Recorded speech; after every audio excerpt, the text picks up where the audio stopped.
Sa gitna ng isang malungkot na panahon, ipinakita ng aktres na si Kim Chiu ang kanyang taus-pusong pakikiramay at suporta kay Paulo Avellino. Nito lamang mga nakaraang araw, pumanaw na ang manager ni Paulo, si Leo Dominguez, na nagdulot ng labis na kalungkutan sa aktor at sa buong industriya ng showbiz. Si Leo Dominguez, na kilala bilang isang respetadong talent manager, ay nagsilbing gabay at kaagapay ni Paulo sa maraming taon. Ang kanyang biglaang pagpanaw ay isang malaking dahgok para kay Paulo na hindi lamang nawalan ng manager kundi pati na rin ng isang mentor. Bilang tugon sa matinding kalungkutan ni Paulo, si Kim Chiu ay agarang nagbigay ng kanyang suporta.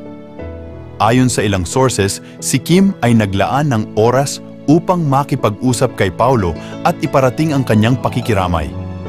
Sa kabila ng kanyang busy schedule, tiniyak ni Kim na naroroon siya para kay Paulo sa oras ng pangangailangan.